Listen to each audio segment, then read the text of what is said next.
Hello everyone, welcome back to BPO interview tutorials. I hope you guys are doing really well. Today we came up with an interesting video that is on CAPA, which is corrective actions and preventive actions. Before moving to the video, I would request everyone to share, subscribe the channel, click on bell icon so that you will get notification on all the upcoming video. Let's start today's concept that is on CAPA in call center quality. We will see live examples along with interview questions and answers that will help you in cracking the interview easily. Let's start with the definition. What is CAPA? CAPA basically stands for corrective and preventive actions. So here in a general term, the CAPA CEA stands for corrective actions, which means when an error occur, how the corrective actions we can implement, and PA stands for preventive actions, which means before the error get occurred, how the prevention mechanism we can implement so that there should be no errors.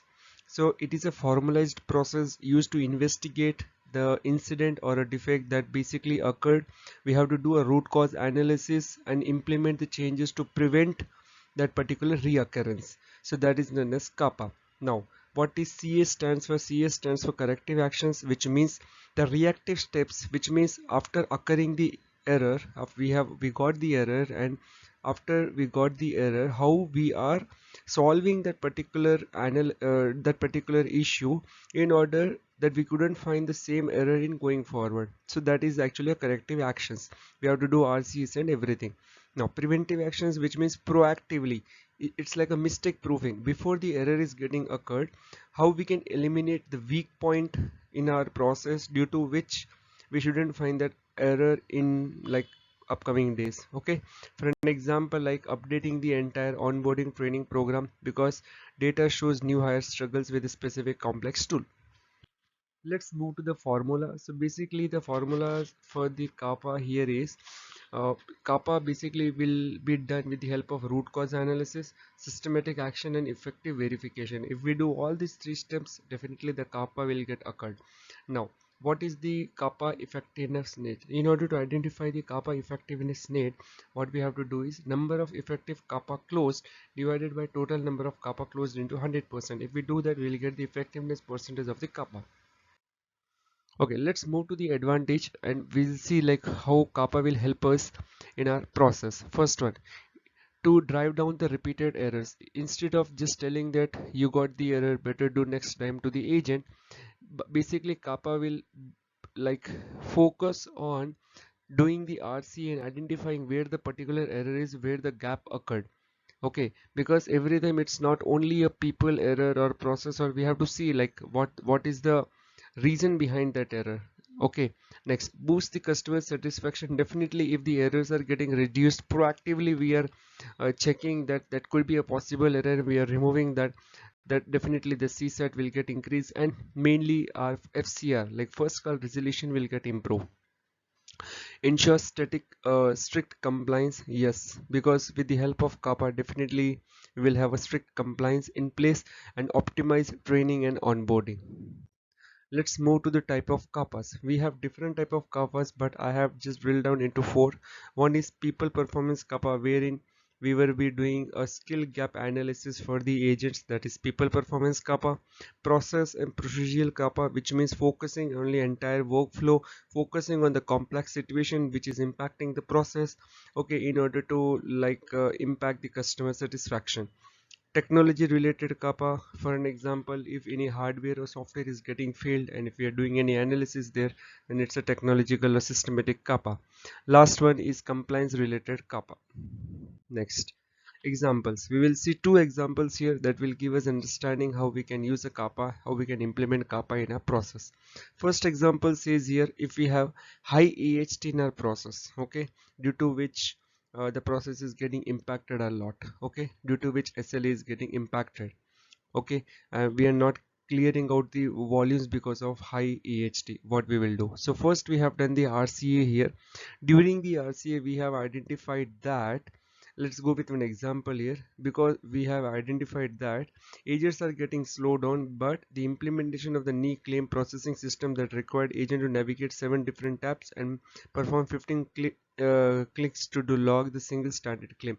So what happened here, basically like the example says here, they are working with some claiming process or something, wherein uh, due to the new process update, the agents need to go to different tab in order to process the claim.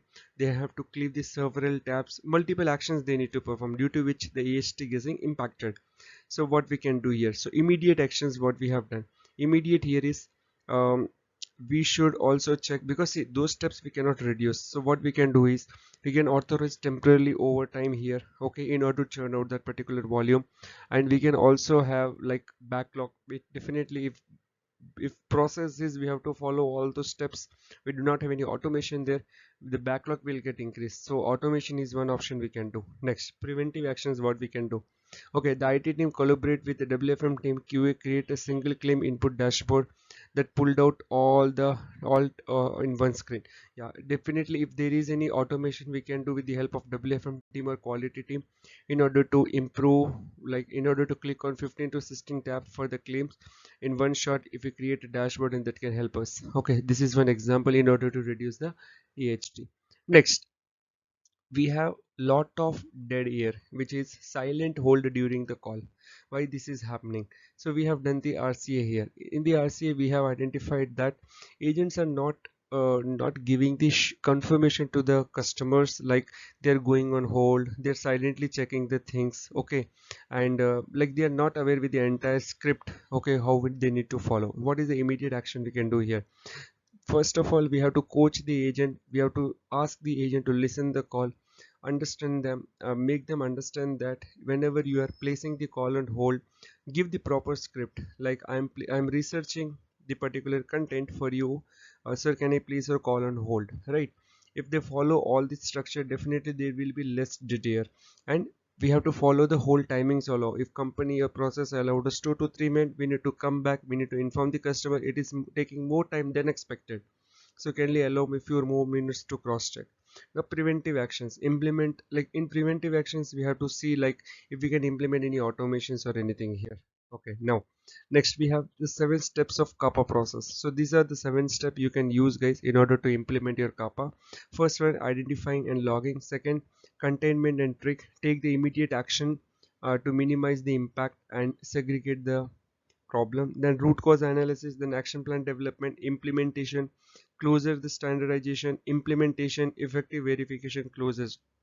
And again the closure and standardization. If we follow this 7 step in order to do the kappa, definitely it will help out. One thing is very clear, guys, in order to do kappa we should always do a root cause analysis. Next, we have few interview questions, guys, you might get during your interview. So let's see like how we can let's see like how we can give the answers on this particular questions. First, what is the fundamental difference between corrective actions and preventive actions? Corrective actions, which means the error is already exist, okay, we have to do a RCA of the existing problem that already that occurred. And preventive, which means we have identifying the potential risk before the error is getting occurred. Now, can you please walk me through the basic steps of CAPA process in a call center? Yes, how we can follow. First, identification, right? We have to identify what is the issue. Then containment, which means taking immediate short-term actions to mitigate the issue. Then root cause analysis, then implementation, and then verification. These are the 5 steps you can follow. Next, what is the root cause analysis tool you most familiar with? So there are multiple tools. We can just say like fishbone diagram. We can use fishbone diagram. We can use 5 eye analysis. So multiple tools we can inform here. How do you distinguish between a routine QA calibration issue and a problem that required a formal CAPA? Okay, routine QA are the typically isolated human error that can be fixed with standard questioning if there are routine errors, okay. And if there are formal kappa is triggered, which wherein the system is getting failure or workflow is getting impacted, then yes, definitely we have to implement the kappa. Give an example of containment action versus corrective actions for the drop call is spike. So if the call is getting dropped due to the software glitch, then definitely it is a containment action. And if it is affected due to the backup hardware line, it's a corrective action. Okay, next. We have few more questions. How do you ensure the CAPA plan doesn't negatively impact other call center metrics like EHT and whole time? How do you verify effectiveness of the CAPA if it has been implemented?